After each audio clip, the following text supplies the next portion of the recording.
All right, so I'm here with Cassie Bott at Ackerman Winery. How are you? Very good, thanks. So tell me a little bit about Ackerman Winery.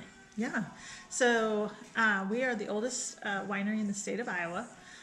Obviously, there would have been wineries before us, but we're the last one standing. And so we opened in 1956, and it started here in Amana, actually in South Amana, at the Ackerman's home. And they started with two wines, Rhubarb and Concord, and that's all they made until their son Les took over the business in the 70s, and at that time then he started to expand into lots of different fruit wines.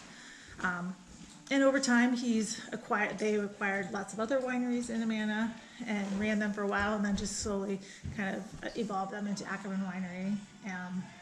And then they continued to operate until 2015, and at that time my family, my parents, Bill and Ronna Wyatt, and my husband and I, Zach, purchased Ackerman Winery, and we took it over. And so today we're still running with the same formulas, the same wines.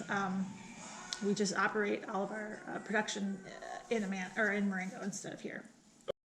Okay, and so obviously people come in, they do the wine flights and stuff like that. Is it all wine? Do you guys do food? Like what was the hook, I guess? Yeah, so here at Ackerman, our hook is that we're so different. A lot of wineries in the state of Iowa and across the country make grape wines. But what's different about our wines is that they're made with fruit. And especially some of the ones that are very unique. We make a rhubarb wine, we make a dandelion wine, and those are big eye catchers, or people are always intrigued by those. And then of course we make things from blackberries, raspberries, all sorts of fruits. So that's what's special about our winery. They come in, they want to try, just see what those taste like. And then we've been offering some wine and chocolate flights with those, and then occasionally we try and do some food pairings with them as well. So this tells the story of the history of winemaking? Yeah, and the Amana Colonies. So we have a rich history we have a rich history in general, because the Amana Colonies is so unique in the United States. But they actually had a lot of history in winemaking as well. Back to the 1860s. Wine was very much prevalent in their communal life. Everyone was allowed to have certain amounts. I think it's really interesting if you go down to this section down here. These are examples of tickets that they would have to use to get their wine. But this was the allotment for men and women. I was going to say that doesn't seem very fair, does it? It definitely doesn't. Yeah. You would think it would need to be reversed. Yes. These are the ones dealing with all the kids, right? Well, the kids and the kitchens and all of the work. Yeah, the gardens and the thing about the Amana is the society or the communal living is everyone was working hard. I mean, they were working for everything. Yeah. So yeah, so it's kind of interesting. We have some information that the History Museum helped us put together here in the Amanas, and then if you go up above here, we can kind of just see some old presses. We actually have the press that Les and Linda had when we purchased it. We've since upgraded to a different system, but you can see the press there. So it's just kind of fun to hear into some history like that. That's awesome. Well, and to get to this spot, we had to walk past all of these medals. Yeah. I think you've won a few awards. We have. We like to say we're the most awarded winery in the state of Iowa. Over 800 awards that we've won over time. Obviously, they started with Les and Linda Ackerman, and then my husband Zach and our winemaking team has continued to put out some high-quality, award-winning wines every year. Awesome. Yeah, we like to think so. Yes. So is your family a wine family? Like, how did you get into the wine business? That's a good question. So we opened up Fireside Winery in 2007. And we did that kind of for a couple different reasons. My parents were corn and soybean farmers. Okay. And they had always wanted to kind of get into wine, but Iowa's wine region was kind of non-existent until the early 2000s when some grape growers developed some grapes that actually could withstand our cold winters and also be disease resistant. And so the Iowa wine industry started kind of taking root in the early 2000s, and at that time my parents were like, taking a little notice. They wanted to diversify their farming operation. They had raised corn and soybeans for many, many years, but it was just becoming more and more difficult for entry farmers like myself and my husband to get involved in farming. So they were looking at ways that they could get their family involved in farming, but in a different way. Right. And so the vineyard idea kind of came to light, and they thought, you know what, let's try this. they had been talking about it with a close friend of theirs who died tragically. And that just kind of spurred them to say, you know what, if we want to do this, life's short, you never know what's going to be happening down the road. And so they wanted to do it. And so they said, would you join it with us for 5 years, try it, see if it works? And we've been with them for 16 years now. I think it might have worked. It works, yeah, it works. It's hard work. I'm not saying it's easy, as any small business is, but we find it pretty rewarding. So this is the basket press that Les and Linda used when we first took over. That is where you would put your fruit in. There's a basket bladder inside there. It presses out the juice, comes down here and drops it down into some tanks. This would be a plate and frame filter that they used as well. Since we've switched to a crossflow filter at the winery, but that's some equipment that they would have used. And then throughout the room, again, you're going to see some presses. So with this big press, would that have just been hand cranked, or would they like had? No, they would have had some hydraulics with that one as well. Okay. But these are more hand cranked here. These presses are really old, and this is actually something we got recently at an auction here at Amana's. It's an old ink jar that they used in the woolen mill, but back in the communal days, they would have saved these and then actually fermented wine in these after they got the ink out, of course. Yeah, but it's pretty cool, I think. That is fantastic. Yeah. And then did they have labels for the bottles back in the day too, or was it just? Yeah, so I have you just tell me what I'm drinking. We have some examples. Well, one of the posters down here has got some examples of what they started with back in the 70s. I don't have what they had back in this time frame in the 60s, but in the 70s, this is kind of an example of what the label looked like. Pretty basic, and then how it's transpired over time. This is what it will look like when we took it over, and then this is our current label here. Sweet. So yeah, it's changed. Sweet over cranberry time. even.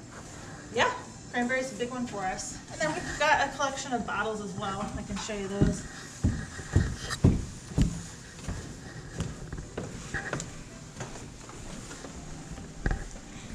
And these aren't all ours. There was quite a few wineries in the Amana Colonies back in its heyday.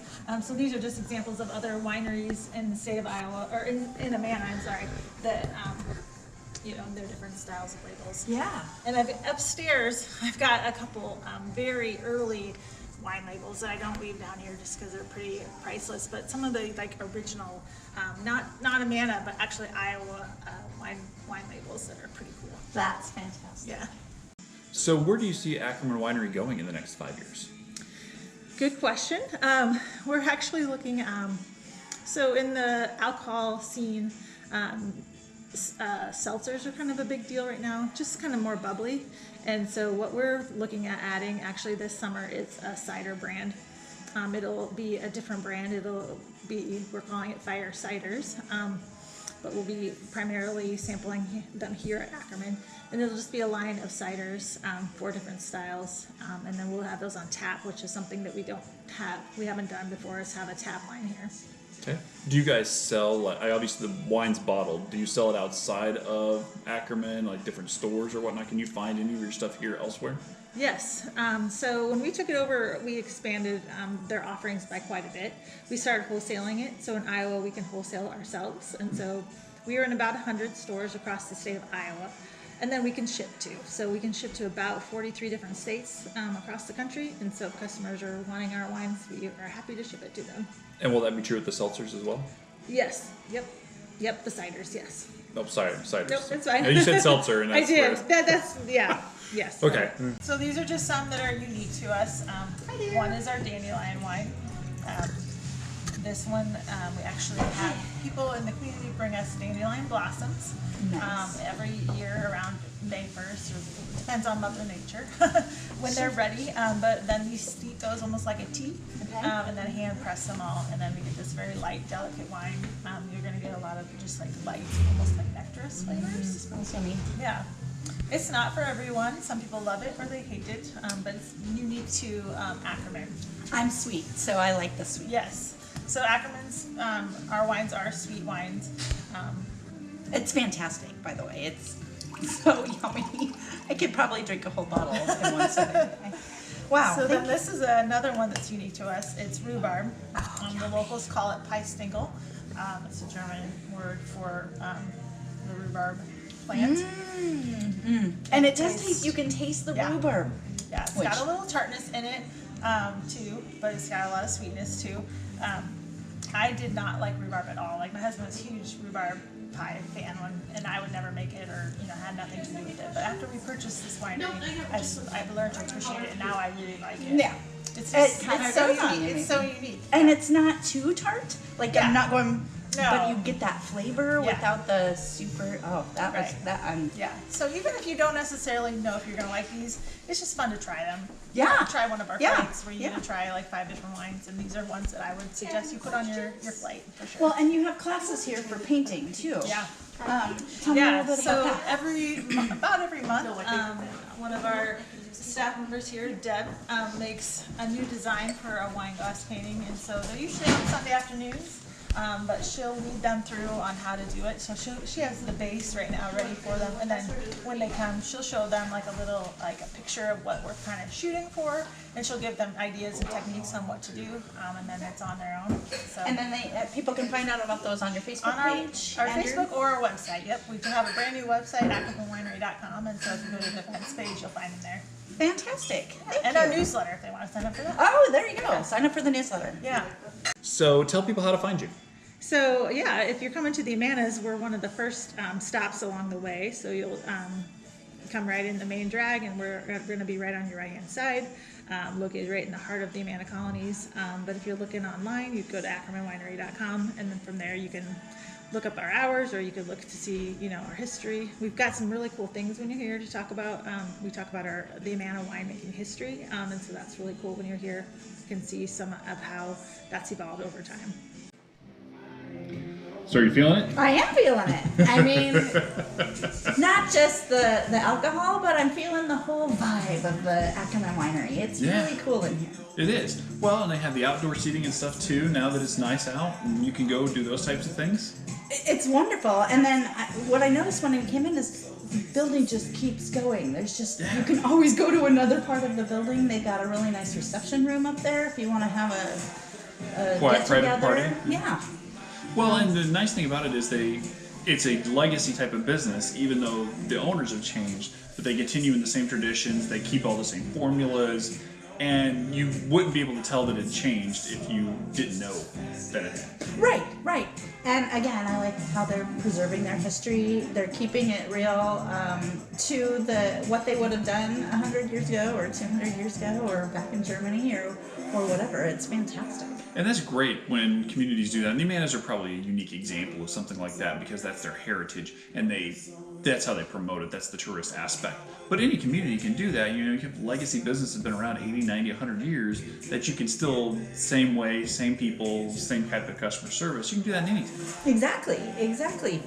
Draw on your strengths, right? Like what was historically your assets in town, just figure that out and build on it for what's coming in the future. Yeah, instead of making it in church basements now they have proper facilities to make it in. Right. So you can come, and women can get more than 30 bottles, 30 gallons a year. 30 bottles a year, but men got 60 bottles a year, and I'm not sure how that's fair.